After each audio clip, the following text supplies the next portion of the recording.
Okay, magandang araw, magandang gabi mga kaps, mga kababayan. Ito po ang inyong lingkod, Nobs Vlog. So meron tayong tatalakayin sa programang ito. Mga kababayan, itong si Commodore Tariela kasi nakita nating naging pasimuno ng gulo na siyang naging panganib naman, no? Nagdulot ng panganib o magdudulot ng panganib sa ating bansa at sa lahat ng mga Pilipino. Ating pag-usapan ng patuloy na lumalala na problemang ito diyan sa West Philippine Sea, mga kaps, mga kababayan. Baka kasi magising na lang tayo, no? Mukat-mukat mo ano na, wala na, nasa critical na sitwasyon na tayo. Kasi para sa akin, tila yata hindi na mapipigil at baka mauwi na talaga ito sa malaking gulo na magdudulot ng panganib sa bawat Pilipino na apektado kapag tinutuunan ng China o siseryosuhin ang mga masamang pagtrato ng gobyerno natin sa kanila, ang pakikipagtuligsaan sa gobyerno ng China. Alam niyo mga kababayan, mga kaps, wala na talagang, at para sa akin parang wala nang maisip na magandang paraan ng ating gobyerno para ma-resolve, magkaroon ng solusyon ng sigalot na yan. Kaya etong si Commodore Tariela naman ay gumawa ng sariling hakbang na siyang lalo pang nagpalala at pagiging komplikado ng problema. 'Di ba, mga kababayan? So, nagpakitang gilas na hindi man lang kumonsulta sa mga kinaukulan. At, kumbaga, kahit diyan sa Department of Foreign Affairs na dapat sila yung nakikipag-ugnayan diyan sa ibang bansa, hindi man lang nakipagkonsulta, hindi man lang humingi ng opinion or anumang advices galing sa kanila, 'di ba? Alam mo, Commodore Tariela, tagapagsalita ka lang ng Philippine Coast Guard, eh. Ang mga sasabihin mo dapat diyan ay yung mga kaganapan, no? Para sa kabatiran ng mga Pilipino, diyan sa mga pangyayari diyan sa gitnang karagatan, no? Diyan sa karagatan natin, 'di ba? At siyempre, dapat ang mga sasabihin mo at mga ipapahayag mo ay mga report din na galing diyan sa iyong departamento, diyan sa iyong pinamumunuan, no? Diyan sa Philippine Coast Guard. Sa madaling salita, ay may koordinasyon ka at may pahintulot sa mga kinaukulan, lalo na nga at ang gagawin mo pala ay yung pagbatikos, no? Pag-criticize yun dyan sa Pangulo. Ano ba naman yan? Ano ba naman yung nakain mo at ginawa mo yung mga bagay na yan? Para sa aking unawa kasi, no? Ito, opinion ko lang, ay parang gusto mo lang yata magpasikat di ba? Oh, kasi hindi ka man lang nag-abiso sa Pangulo ng ating bansa. Nandiyan naman siya, eh. 'Di ba? Sabi nga ni Claire Castro, magaling naman, nakalabas na nga ng ospital, eh, 'di ba? So, ba't di ka man lang kumonsulta muna doon bago ka bago ka gumawa ng ganyan, lalo pa nga't ang babanatan mo pala, no, ay Pangulo pa, no? Pangulo ng bansang China. Hmm. O ayan, nakuha mo rin ang gusto mo, no? Sikat ka na ngayon, sikat na sikat, 'di ba? O, At saka eto pa, malala 'no, kinampihan ka pa ng magagaling kuno na mga senador diyan. At ayan, bumuo pa sila ng resolusyon 'no, sa pagkondina o doon sa response or sagot ng China sa mga patutsada na ikaw rin ang nagsimula. 'Di ba? Para sa akin ang hakbang na 'yan ay lalo pang maghahamon sa China para maaaring mawala na ang respetuhan sa pagitan ng China at ng Pilipinas. Naku po, di ano na lang mangyayari ngayon, di ba? Sabi ko nga prinsipyo, laban sa prinsipyo. Dapat yan, sa atin naman, maging matalino tayo kasi labanan ito ng mga utak, di ba? Hindi ito labanan ng pasikatan, no, ng pagalingan ng opinion ng mga sasabihin. Oh, 'di ba? Hindi ito sa kung ano yung pinag-aralan, abay nakasalalay dito yung kinabukasan ng bansang Pilipinas at ng mga Pilipino at ng mga kabataan. Hindi ito, sabi ko nga doon sa isang vlog ko na yung ano kasi, yung prinsipyo kasi may kasamang pride yan, no? Parang magkapatid yung dalawang yan eh, di ba? So hindi pwede yung ganyan na pairalin yung pride, no? Maling pride. Kung may prinsipyo man, mali naman yung ipinaglalaban dahil sa hindi pala nila naintindihan ang totoong pangyayari at ang totoong kaganapan, lalo na diyan sa karagatan, no? Kaya eto, para sa lalong ikalilinaw, mga kaps, mga kababayan, pakinggan nyo tong ating isang mahusay at magiting na senador na tiyak na nakakaintindi, no? At alam niya kung ano yung sitwasyon at nakikita niya kung ano yung pwedeng mangyari, pwedeng magiging solusyon sa mga bagay na yun. Ang problema lang kasi ayaw ninyong siyang pakinggan eh.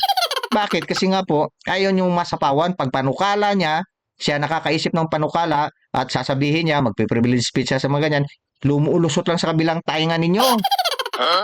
Kasi nga, hindi galing sa inyo yung mga ideya. Ayaw ninyong sundin yung mga ideya, mga hint, mga clue na binibigay niya para sa mga bagay na ikabubuti. Oh, 'di ba? Oh, ayaw nyo kasi bagito eh, 'di ba? Sabi nyo tinanggalan nyo nga siya ng pagiging leader diyan sa Blue Ribbon Committee na maganda na sana yung takbo eh. Ngayon, tingnan nyo diyan nangyari, naging kalabasa ang resulta ng mga investigasyon ninyo diyan sa Blue Ribbon. Oh, di lumitaw ngayon yung saktong kulay ninyo diyan, kung ano kayo, kung sino kayo at kung anong ginagawa ninyong pagserbisyo sa sambayanang Pilipino. Nangulubot na yung mga mukha ninyo diyan. Pumuti na yung mga buhok ninyo diyan. Wala pa rin tayong nakitang na-contribute ninyo na umasinso, gumanda ang buhay ng Pilipinas, gumanda ang ating yun na, marami na no. Kung isa-isahin pa natin mula nung nanungkulan kayo diyan. Okay. So, ito, pakinggan natin si Senador Marcoleta. So, courtesy ito ng Net25 sa programang Saganang Mamamayan. Let's go!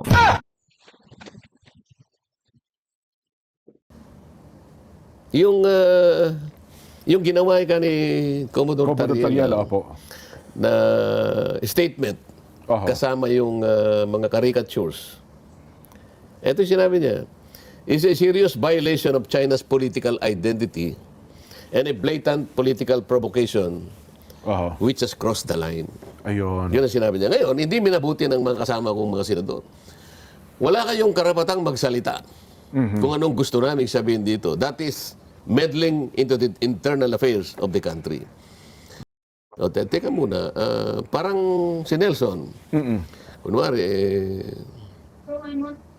kunyari, mga malilit pa kayong mga bata. No? Ay, opo. Binibiro ka niya kung ano yung sinasabi niya sa'yo. Nagsalita ka rin laban sa kanya. Pareho lang nga ganun. Oo. Nagkatuksuhan. Nagkatuksuhan.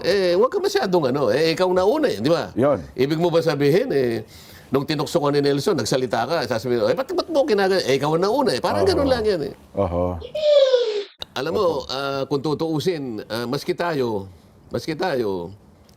hindi pa natin ma-define talaga yung ating exclusive economic zone. Dahil tayo ang may kasalanan. Mamaya, ipapaliwanag natin. Yun ang pinanggalingan. Tinatanong nyo kasi ano bang nangyari. Doon sa panig naman ni Commodore Tariela, okay naman yung magpaliwanag ka Halimbawa, ine-educate mo yung mga estudyante. May sinasabi siya, ito kayo mga pinaggagawa ng China dito sa panig ng ating mundo. Di ba? Andyan na yung kanyunin tayo ng tubig. Andyan na yung pasadahan tayo. Andyan yung kuyugin yung mga ganito. China is a bully, sabi niya. Tapos, meron siyang daladalang mga caricatures portraying the Chinese president in a bad light. Siguro alam mo kung ang naggawa ng mga ganong klaseng memes o kaya mga caricatures, yung mga dyaryo lang natin, mga editorial cartoons ba, Nelson? Talagay ko madaling tanggapin ng China yun Understandably tatanggapin niya. Bakit? Editorial cartoons yun Tama po. Miski tayo naman gumagawa ng ganun Lalo yung magagaling mag-drawing, di ba? Pero ang nagdala ng caricatures, isang uniform personnel. Isang may rango. Commodore Kumbaga sa General po yan. Kumbaga sa armed forces, kumbaga sa army. General ang katapat General po, yes po. Yun siguro yung medyo dapat ay hindi nangyari. Kasi may uniforme ka eh. Dapat ipinabaya mo na lang sa mga gumagawa ng editorial ng mga materyales. At sasamahan mo ng karton para sa ganun ay madramatize mo ng konti. Karaniwan naman yung editorial mo, doon mo ilalagay yung karton eh. Tama po. It's a way of dramatizing o kaya i-highlight yung gusto mong ilabas sa editorial mo. Hindi eh. Naka-uniforme ka. Opo. Pangalawa, tinanong ko si Senator Risa nung siya ay nag-deliver ng privilege speech. Palagay niyo ba ako, Your Honor, ay si Commodore Commodore. Tariela, nakipag-coordinate ba ako sa Department of Foreign Affairs. Department Opo. of Foreign Affairs sapagkat kailangan yun eh. Apo. Ang Department of Foreign Affairs, ang ayon sa ating Executive Order 292, ito yung ating administrative code eh, na kung saan ay talagang dinistribute ang bahagi ng ating birokrasya kung Ang sino-sino. dampanin ng bawat tanggapan. Oo. Parang yun ang nakalagay sa Biblia. Opo. Ang bawat kanya sangkap ay Ay, may kanya-kanyang gawain. Tama po, Naalala tama. mo yun? Yes po. Si Nelson, Kanya-kanya, palagi hindi niyang, pwedeng- kasi hindi naman nagliliban sa Hindi pwedeng pagtitipon maghalo-halo. nito eh. Yes po. Bawat parte, bawat sangkap ng katawan, Oo. merong kanya-kanyang gawain. Ganyan, yung ating Executive Order 292, Administrative Code, aba, ay talagang idinrowing doon ang function, Oo. ang sagutin, ang mandato ng bawat isa. Ayan. Ang tagapagsalita ng ating international relations, DFA. DFA. Yes po. Okay. Bakit kailangan ng DFA? Kasi sinasabi ni Senador Risa, the Chinese embassy Oo. and its officials and staff have no right to meddle into the internal affairs of this country. Yan ang balat eh. Nakalimutan nila na ang pinag-uusapan, ang dinidiscuss ni Tariela ay yung bahagi ng South China Sea. Na bahagi ng South China Sea ay yung dinesignate nating West Philippine Sea. Opo. Marami ang claimants doon. Kasama yung ating bansa. Kailangan maintindihan po ng ating mga kababayan to. Di So yung nakalimutan issue doon, yun. hindi internal issue yun. International affairs yan. So, Hindi nila talaga alam yun. Hindi siya simpleng internal, hindi domestic issue to eh. Oo. It is a matter that involves international law. Yes. O ngayon, sino ang tagapagsalita talaga? DFA. O sabi niya, sa palagay ko naman kanya, there is always a presumption of regularity. Aba, aking tinatanong hindi sa palagay. Alam po ba ninyo na nakipag-coordinate kaya yan? O? Dapat, yung sagot ay may Opo. katiyakan. Depinido dapat. Tama. May oo. pinido, may Opo. katiyakan, Oo. may certainty. Yes. Sa palagay ko naman kanya, hindi naman gagawa yun ng isang bagay na hindi man lang niya ikinonsulta. So I assume that Tariela coordinated with the DFA. There is always a presumption of regularity in Opo. everybody's work. Sabi niya. Tawag yan pataka po, So, pataka. alam mo, pagka ganun ang isasagot mo sa isang abogado, Oo, tayo. Your Honor, sabi niya sa'yo, yung assumption of regularity is a disputable Opo. presumption. Kasi, Debatable. paano kung halimbawa nakapagpalitaw siya ng pruweba na si Commodore Tariela ay hindi naman nakipag-coordinate? Oo. Yes, Kasi sabi ko, Your Honor, pasensya na, pero nakausap ko ang Secretary ng Department of Foreign Affairs. Aha. Tinanong ko rin sa kanya yan. Ang sabi niya sa akin, hindi nakikipag-coordinate si Tariela. Commodore. Commodore Tariela. Yun ang problema natin. Nangyari. O paano ngayon yan? Siya ba ay humingi ng basbas sa DFA? Wala nga O po. maski na kaya halimbawa sa Secretary ng DND. Department of National Defense. Siya ba Opo. ikaw ay tagapagsalita ng isang malit na bahagi ng iyong katungkulan. Pero ang pinag-uusapan natin is an issue involving international relations. Aha. Pwede po ba, kasi baka doon, sasabihin ng, ano ba sasabihin mo? Teka muna. Aha. Teka muna kasi, tingnan mo ngayon na, nagkaroon ngayon ng, hindi dapat nangyari ito eh. Hindi dapat nangyari ito eh. Pero baka sabihin nila, Sen, hindi, ang amin naman kinakampanya lang, wala mo na yung karikatura ng tungkol sa presidente ng China, kundi ang kabatiran. Kasi di ba yun naman talagang trabaho na magkaroon po ng kabatiran ng marami nating kababayan ukol sa issue ng West Philippine Sea. Oo nga, pero Sen. meron silang tuntunin na dito pa dyan. Oho. Meron silang tinatawag na measured transparency. Sila ngayon ay gagabayan Opo. nung ganong klaseng pamantayan. Ano yung measured transparency? Opo, ano po Kailangan may kalakip na pag-iingat Oho. na ang bawat sasabihin mo ay huwag magkaroon ng misinterpretation o kaya baka pagmulan ng panic. May ganun ho pala. Wala kasi silang advisors na wala si Commodore Tarrila. Wala siyang magaling na advisor tungkol sa mga ganyan.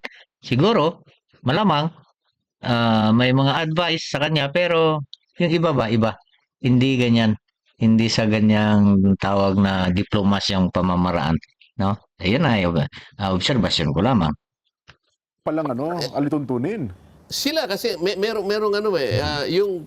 yung strategic ito na paraan para ipakita sa China na ayaw nating ang ginagawa nila pero may pamamaraan naman na sa maayos na Tama. Kaparaanan. Yes po, oo. so asa ng observance dito, di ba? So paano mo sisisihin ngayon na basta-basta? Sila lang naman yung tagapagsalita ng Chinese Embassy. Oho. So sabi niya, yung ginawa ka ni Commodore Tarriela, Tarriela opo. na statement Oho. kasama yung mga caricatures. Ito yung sinabi niya, is a serious violation of China's political identity and a blatant political provocation Oho. which has crossed the line. Ayun. Yun ang sinabi niya. Ngayon, hindi minabuti ng mga kasama kong mga senador. Wala kayong karapatang magsalita kung anong gusto namin sabihin dito. That is meddling into the internal affairs of the country. Ayun. Pinaniwalaan pala nila si Tarriela doon sa kanyang konklusyon. Kaya nag-react din kagad itong ating mga matatalinong senador.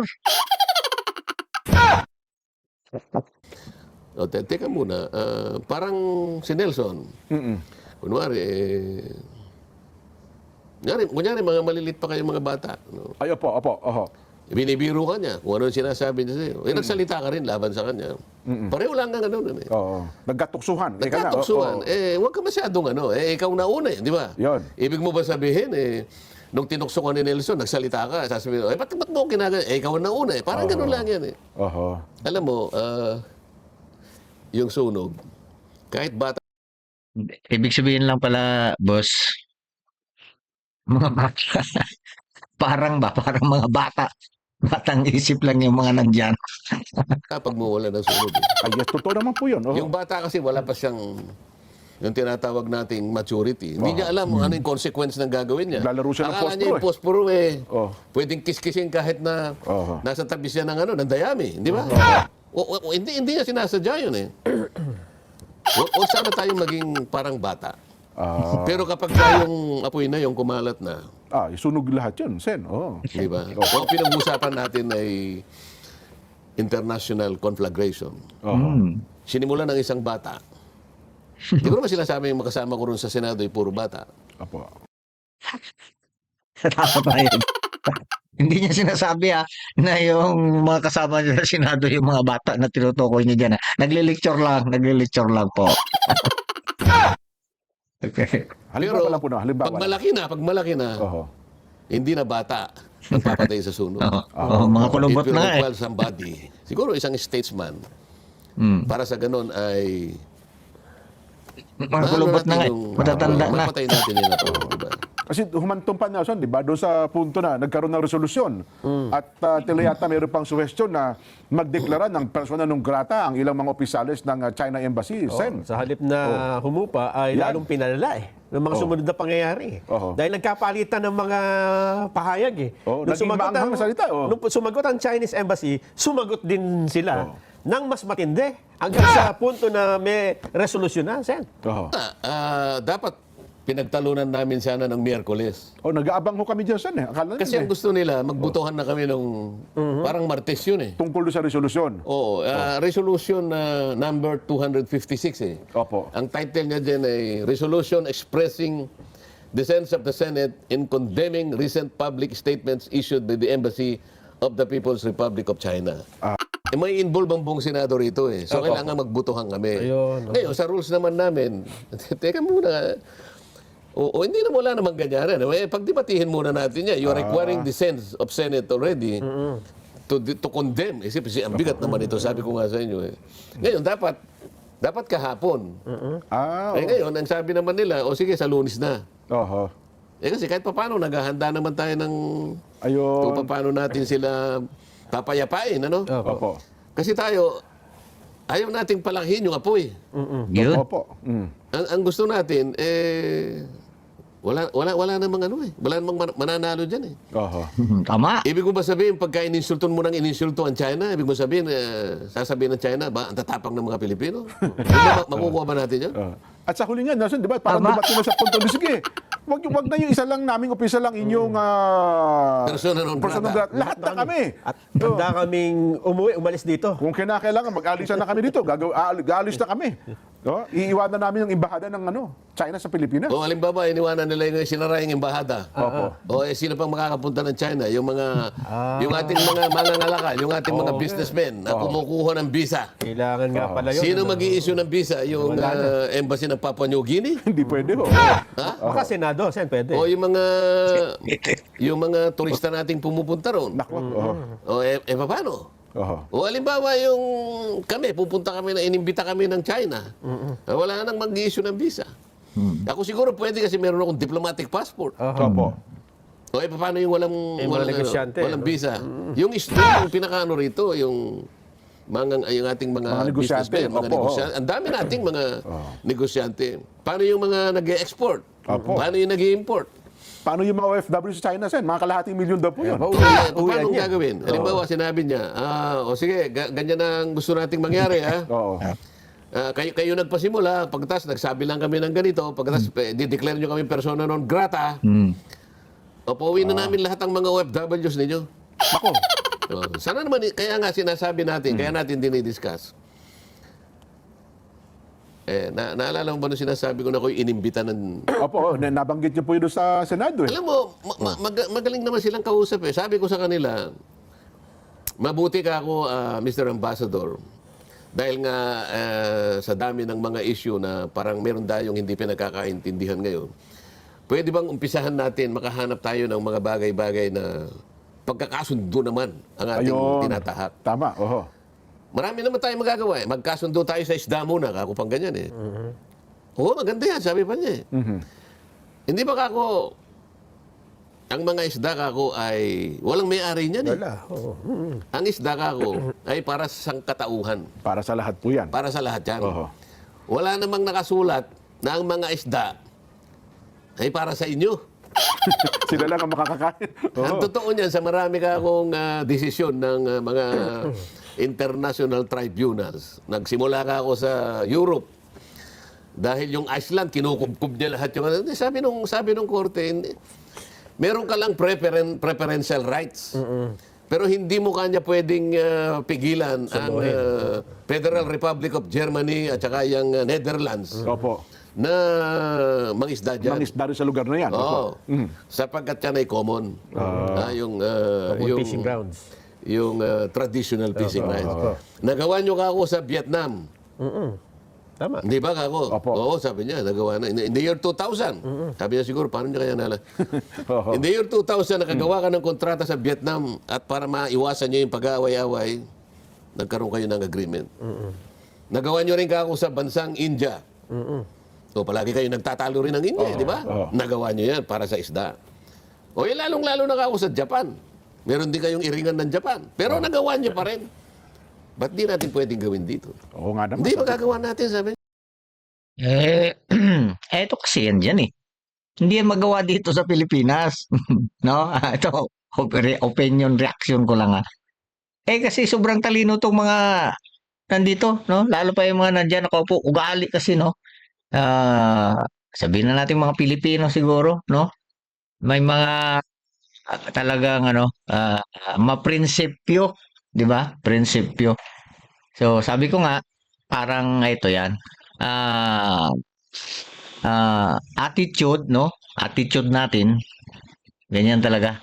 Madalas, kahit saan tayo magpunta, lalo pat mga kausap mo mga matataas na mga, yan, nandiyan sa opisyalis ng gobyerno natin pag nagsalita sa publiko, no? Eh, ang ba, parang ang yayabang. Ayan, nakikita ko lang ha, napapansin ko lang ha. Kaya parang hindi mangyari yung mga nangyari sa Japan, sa Taiwan, sa Indonesia na pagka sundo nila. Sa Pilipinas, mahirap gawin ng China yan, no? Hindi kasi papatalo tong mga ito eh. Itong dito sa atin. Punong-puno ng prinsipyo. Ewan ko kung anong klaseng prinsipyo yan. Maraming prinsipyo yan. Mayroong bulok, mayroong ano yan? Kaikratan lang, o di kaya, ano pa, no? Ganun yan dito talaga. Okay, tuloy. Pareho nga kanya ni President Duterte. Oho. Di ba kanya pinayagan namin kaso naman, ito naman pinagsasabi sa amin. Dinrowing kanya si presidente namin ng ganito, nakakatawa naman. Ba't naman ganito? Sana mahinto muna itong mga, tas mag-usap tayo. Ang sabi nga namin ni Palitan Nelson lang ang Sen, diskusyon. halimbawa, galit pa tayo sa ating leader, pero kung ibang bansa ang gagawa nun, ay una tayong magagalit. Sen, di ba? Sa ating mga kababayan. Halimbawa, ang Pangulo ng bansa natin ay ginawa ding katawa-tawa at ang gumawa niya ay opisyal pa ng pamahalaan nila, opisyal ng army nila. Kaya nga, magagalit din tayo. yung, Sen. yung ginamit natin isa pang medyo malalim kasing problema ito. Yung sinabi ni Senator Kiko. Anyway, ito sasabihin ko rin sa kanya kung matutuloy yung debate namin sa Lunes. Opo. I respect the one China policy, but China should respect our exclusive economic zone. Oho. Alam mo kung sa pag-aaral ng logic, Ng lohika, meron tinatawag na syllogism. Syllogism, ito ay deductive reasoning ito eh. Opo. May dalawang premises yan isang major and one minor premise.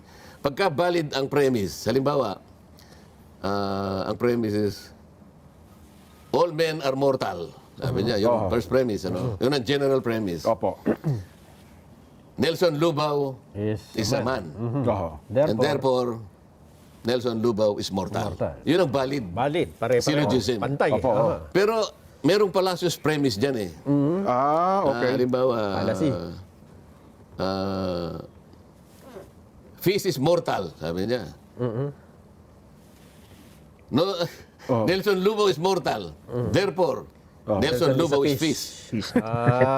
Ganun ang nangyari eh. Illogical Kung yun. pagsasamahin ang dalawang invalid na premises. Ito, sabi ko nga sa'yo kanina, ang isa is maritime rights, ang isa is sovereignty. Tama, Ang pinag-uusapan dito is UNCLOS. Ang pinag-uusapan doon, international law. Ibang forum yun. Hindi pwede pagtagniin yun. Ang magsesettle dito, ang pinag-uusapan political recognition. Doon sa isa, wala pang korte kasi sa mundo ang mag-adjudicate kung sino talagang may-ari ng mga isla na yan kasi merong nakasasakop eh. Nananatili tayong pare-parehong claimants eh. So wag mong paghahaluin yun. Ayun. Ngayon, anong pinag-uusapan natin? Hindi alam ni Tariela kasi yan. Nakahanda ba tayo para harapin halimbawa yung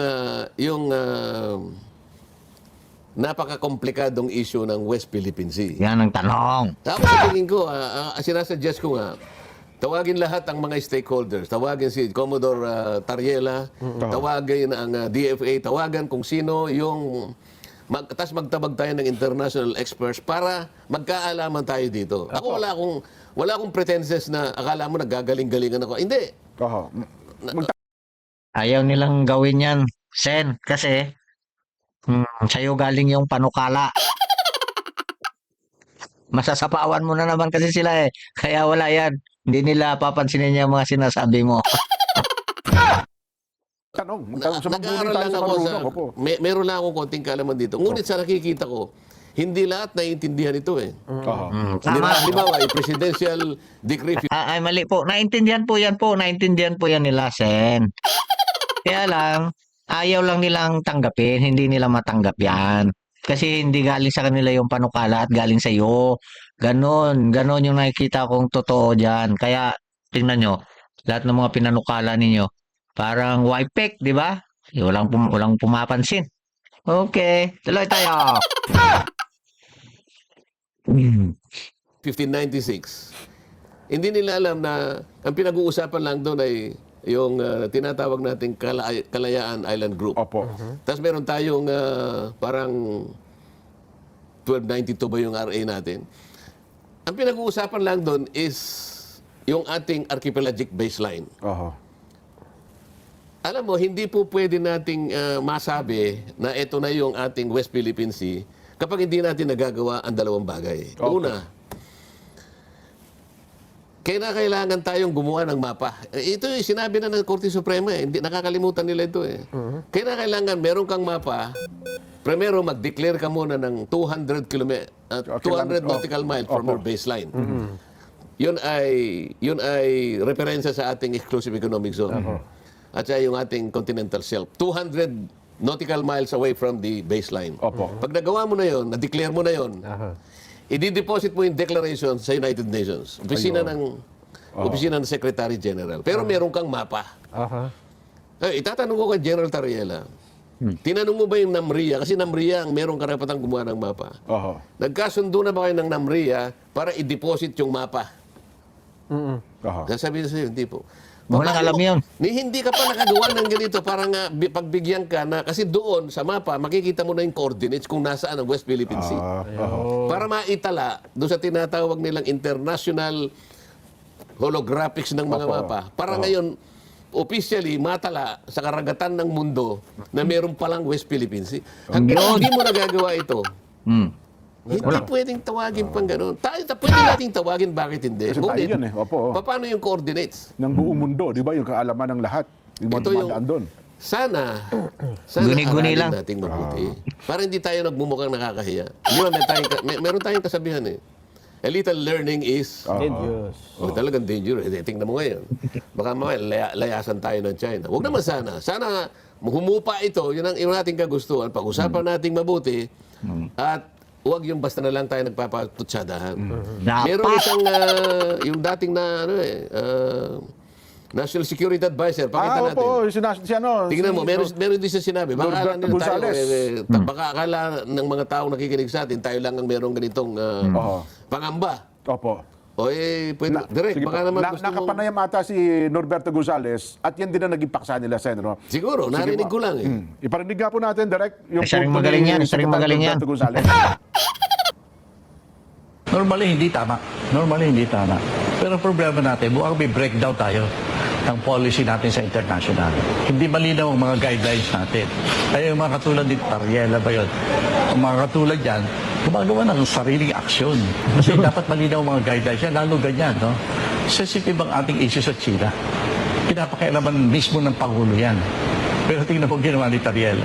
O, tapos, sa halip na pagsabihan natin si Tariela na hindi tama yung kanyang ginawa, may mga sa lipunan natin, ang medyo lalo pang dinadagdagan yung ginawa ni Tariela. O yan. Ayun. So iwanan natin ang issue yan. Magkakaintindihan tayo. No? Dapat sa mga sensitibong mga pagsasalitang ganyan, ikonsulta muna doon sa talagang tagapagsalita. At kung kinakailangan na kunin yung approval ng opisina ng presidente sapagkat sa ating saligang batas, siya ang arkitekto ng ating international relations. Para hindi tayo malagay sa alanganin, sa kahihiyan, at lalong-lalo na sa isang bagay na baka hindi natin pare-parehong pakinabangan. Meron kayong kasama sa Senado, Sen, na nag-vlog pa eh. Nang tila yata ang sabi parang yung ibang senador ito, daig pa yung Chinese kung makapagtanggol sa China. Pro-China, pro-China daw si Sen. Sen. Meron bang ganun? At tila yata, yun ang binabanggit nila eh. Kung yun ang kanyang pagkakaintindi. Pero ako kapag nagsasalita akong ganito, ang aking bansa, ang interes ng aking bansa, ang nilalagay ko sa kauna-unahang priority. Yeah. Dahil kahit ano pa sabihin mo, insultuhin mo araw-araw ang China. Because, aalis ba yung China? Ha? Tama. At saka mismo ang DFA nagsabi, Jen, na pagka meron kang mga issue na gusto mong ipahayag, ang foreign heads of state and government in particular should be off limits or at least treated with respect regardless of our personal views. Talagang hindi po pwede. Totoo. Isasali mo yung head of states. May mga subject Galing, matter Nelson, expert talaga dapat dyan. Ano? Itong binabanggit ko natin sa, yung binabanggit ko kanina, yun palang senador, nung sa kanyang binabanggit na, anong tawag doon? Yung sa kanyang vlog, ay in 72 hours, ay 815,000 views. Pero nung kayo pala, gumawa rin pala kayo ng vlog at sumagot din pala kayo sen eh. At sa Bagong isa yan, pinakahuli, ha? within 48 hours, ay meron na po kayong 2.5 million views at 111,000 likes. Ito po ang ano, So, ipaliwanag mo yung significance yan. Ako hindi ko yan. masyadong... Siyempre, maraming naniniwala, Maraming Sen. interesado Isa sa sa kanila. paliwanag po ninyo kaysa sa doon sa pinupunto nung kapwa nyo senadora, kapwa nyo Yeah. senador Sen. Ayun, tatanong ko sa inyo, ibig ko senadora sabihin ka. ay kinatigan yung ating pagpapaliwanag. Mas gusto nilang pakinggan ang inyong paliwanag po. Yun lang. Kasi yun ang gusto kong kayo magpaliwanag. Kasi baka mamaya kung ako magsabi, sabihin na naman nila, itinatayo natin ang sarili nating bandera. Tama. Meron pang isang naalala ko yung post ng isang, ito lagi nating binabanggit ito, yung retired Associate Justice. Sabi niya, parang niya meron kang kapitbahay na nag-squat sa bahay mo sa bakod mo. Nung nag-squat siya, sasabihin mo bang friendly kapitbahay ba yan? Squatter nga, nung pinapalis mo, ayaw na umalis Yun ang kanyang argumento, Sen Sino, Yung retired Associate Justice Carpio. Ang tawag sino yan. daw ang nag-squat? Ang binabanggit, parang pinapalagay niya yung China, di ba? Yung ating katubigan, ano? So, patawagin mo raw bang friendly yan? Kung ini-squat kayo lugar mo na pinapaalis na sila, ay ayaw umalis doon sa property mo. Ang problema, Oo. ang problema dyan sa sinasabi mong ex-justice na yan, Opo. Yan. hanggang ngayon, hindi nila ma-determine yung coordinates ng West Philippine Sea. Paulit-ulit na lang Kasi yun. hanggang ngayon, hindi niya maintindihan Di lang na yung maintindihan. mga isla na kung saan ay merong occupants, ano? Oho. Ang pinakamaraming occupants sa ating tinatawag na exclusive economic zone, mas marami ang occupants ang Vietnam. Pero ang Vietnam, hindi natin inaaglahi. Ano? Opo. Meron ding occupied ang China. Pero ang ibig ko sabihin, ba't hindi tayo consistent? Mas maraming ang nakuha Ang Vietnam. na feature sa ating exclusive economic zone ng Vietnam, mas konti ang China. Oo. Bakit ibang trato natin sa China? Bakit sasabihin nila, dinidepensahan natin? Bakit merong isang feature ang Malaysia na nasakop ng ating exclusive economic zone na paglalapit tayo doon, tinataboy din tayo ng Malaysia. Ba't hindi tayo nagagalit sa Malaysia? Ba't sinasabi na justice na yan, ang China lang palagi? Consistent tayo. Sabihin mo, ako nakikinig ka ni Sir Justice, sabihin mo sa Malaysia, huwag ka mag-squat. Di ba? Sabihin mo rin sa Vietnam, huwag kang mag-squat. Huwag lang ang China. Banatan mo lahat. Hindi yung namimili ka. Ang problema sa kanya, hindi naka-squat Silang occupant ng picture Ayun. Under international law, sabi ko nga sa inyo, yung occupant nun, Sila. lalo na kung isla yung na-occupy Opo. niya, Magkakaroon din meron naman yan. tinatawag na enclave territorial sea. Yes. Ano yung ibig sabihin nun? Magkakaroon ng entitlement yung isla ng 12 miles from the baseline. Yes. Alam mo ang problema ngayon? Sa ngayon, walang computation doon sa enclave territorial sea. Opo. Kaya ang labo ngayon ng sistema ng daigdig. Wala ka namang makukuhang korte ngayon na magsasabi kung sino talagang may-ari. Nananatili tayong lahat claimants. Yan, yung nag-question na justice, baka kaya niya. Kaya nga lahat tayo claimants. Vietnam, China, Philippines, Taiwan, claimants tayo in the disputed and troubled South China Sea. May overlapping, ano? Overlapping. Easy mo nga. Opo. Siya naman ang occupant. Pambira naman justice. Pinakamabuti. Tapos sabihin pa niya, may Birang sinabi siya justice. Opo. Si Justice pa. Marcoleta kanya, yan ang Mababa. mababang klaseng abogado. Parang yung kasama din daw niya. Low level. Okay lang sa akin yun, Jen, di ba? Opo. Yun pala yung naglahi sa'yo, Yung retired Lumutya. justice na yan, yung pinakamagaling na abogado sa buong Pilipinas. Tama naman kita yun. mo. Ako sangayon din naman ako doon. Galing Yeah. sinabi. Basta sa Supreme Court yan, Sen. Para wala siyang masabi. Oo. No? Napakahusay. Napakatalino talaga ni Senator Marcoleta. Naintindihan pati yung usapin diyan sa pangkaragatan, no? Wala akong nakitang mga mambabatas diyan na nagpapaliwanag ng ganyan, kundi ang ginagawa lang nila opinion ng walang kabuluhan, no? Sabi ko nga no, hindi asinso tong ating bansa kung yan yung mga manatili yung mga ganyang style style ng ano nila, style ng kanilang ginagawang ah, pagdadala ng kanilang mga tungkulin. Napakahirap sabihan kasi ng mga hindi magagandang mga salita ito nga to dahil sa, siyempre, alam nyo naman, meron nga tayong freedom of expression nga dito, pero sila naman ang kumukontrol. Ngayon, pag sila naman, mahusay sila magpalusot, di ba? Ay na lang. So, eto, maliwanag, sabi ni Senator Marcoleta. So, kayo na po bahala sa comment section natin, mga kaps, mga guys, magbigay ng opinion, reaction. Masasabi ko lang, dito sa ating mga mambabatas, no? Sa ating mga Pilipino. So, hindi tayo asinso dito pag hindi mabago yung attitude, no? Attitude na nila, diyan. Kasi bawat tao may attitude eh. So, in general, diyan, sa kanila, sa mga mambabatas natin, sila tagapagpatupad, sila tagagawa ng mga patakaran diyan. Kung hindi maganda attitude nila, hanggang doon lang. Kaya nga, sabi ko nga, no, attitude will determine your altitude. Ngayon, in general, our attitude will determine our altitude. Ano lang yan siya. 'Di ba? Okay, so, yan po mga kaps, mga guys. Ito po ang inyong lingkod, Nobs Vlog. Muling nag-iiwan sa inyo ng pagbati na at pananalita na mag-ingat po tayong lahat. At ipanalangin natin ang ating bayan na sana makalampas sa ganitong krisis na kalagayan. At yung alitan diyan sa China at ng Pilipinas, sana marisolba yan sa lalong madaling panahon bago pa gumawa ng hindi magandang aksyon talaga, no? At mainis na yung mga check sa atin dahil sa yan yung mga, sabi ko nga, attitude ng mga nandyan, no? Sobrang taas ng mga prinsipyo, no? Na may kasamang yabang, may kasamang tapang daw kuno, no? Wala naman talagang maibubuga pag pinatulan tayo ng China, isang bala ka lang, sabi nga ng ano eh. Kasi etong Pilipinas, sa totoo lang, kung sa kunan natin ang ratio doon sa ah, lugar ng China, parang barangay lang tayo siguro, no? Isang barangay lang tayo. O sabihin na natin isang baka purok na nga lang eh. 'Di ba? Ay na lang oh. Tapos ganyan pang ugali natin. Okay. So, sabi ko nga mga kaps, mga guys, kayo na po bahala mag-opinion reaction dyan. Inyong salobin, pwede paki-comment sa comment section natin. Sige po, ingat po tayong lahat. Huwag kalimutang mag-like, mag-subscribe sa ating channel, Nobs Vlog. Ingat po tayong lahat. Babu! Okay.